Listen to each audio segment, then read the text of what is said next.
In grade 10s, today's a very special day. Not only is it May the 4th, it is the day that we are announcing that you're not going to have any more of those assessments anymore, those tests or assignments. We are moving on to a portfolio. That might sound daunting at first, but it's not really at all. You guys have been already kind of doing it with your homework collaborations. Whenever you upload your homework, you're just annotating it, and that's it. And that's what you're going to be handing in. You're going to be handing a couple of those.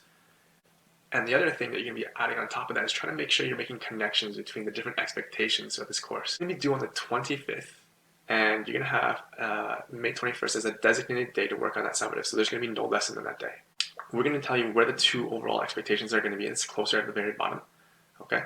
And it's also going to highlight your ability to make connections between and amongst the major different quadratic concepts, such as like factored form, vertex form, standard form, how are they connected, how would you go, how would you convert, okay? So you have to be able to show that off, show off those skills that you've learned, okay? And in red here, it says this will serve you as your first checkpoint for your final culminating portfolio assignment.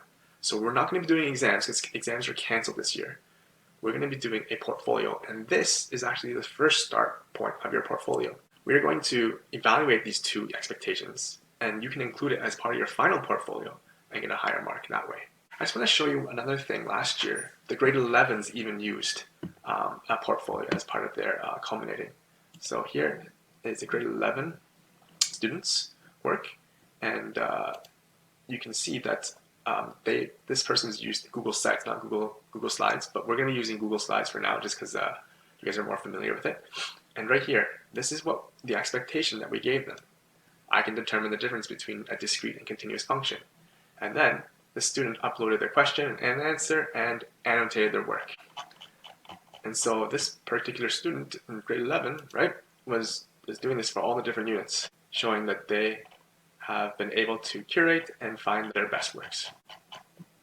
Okay, and even the graphing portions and so on. So this might even be used for you in grade 11. Here is an exemplar the grade 9s did, and you can see that right here, this is the overall expectation. So that's what they're required to demonstrate. And they found a question, so this is the question. And now they're just explaining how they answer the question in 4 different ways. I don't know if you guys remember the rule of 4 last year, but they answered the question making connections between table of values, graphs, equations, and words. Okay, and so this person was able to demonstrate their understanding of this expectation about linear relations. And hopefully that makes a little bit more sense because you understand the content a little bit more. And so we've included this exemplar in here at the very bottom. Click here to have access to this assignment here. I'm going to go back up here. So here are the directions. You choose a question from your past homework that will demonstrate your understanding and mastery of that expectation. Number 2, you fully solve the question you chose. You upload a photo of your written solution, or you can even do a video if you wish, or an audio clip to help supplement what you've written. You can annotate. You must annotate your solving process, and if you want to annotate your solution, that's everything you've been doing in the homework collaboration already that we've been doing, right?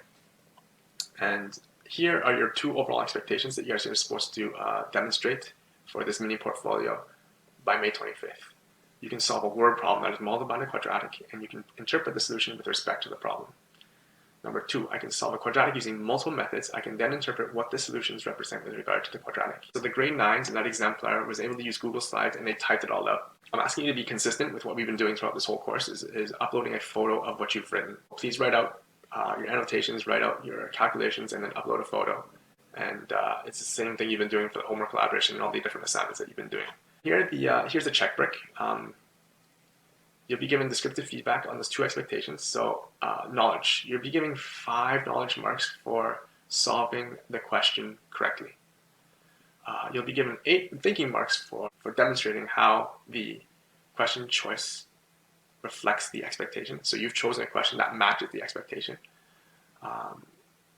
Communication, this is the same communication that we've been marking all the way through, so make sure you have mathematical format. The heaviest part of this marking scheme is this application is worth 10 marks. The solution process is effectively annotated and steps are explained using words, either in video, audio, or picture. Okay, and then that's it. Does anyone have any questions? Mr. Shin, a question I have for you. Yes, Yoda? How can I help you? What due date does this assignment have? Yeah, the due date is... Hey, what are you doing?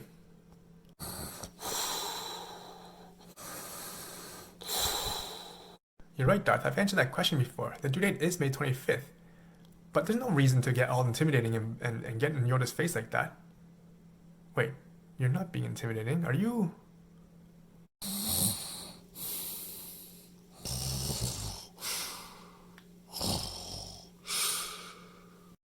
Oh, you're just sleeping. Okay. If anyone else has any other questions, please email me, and that includes you, or Google chat me.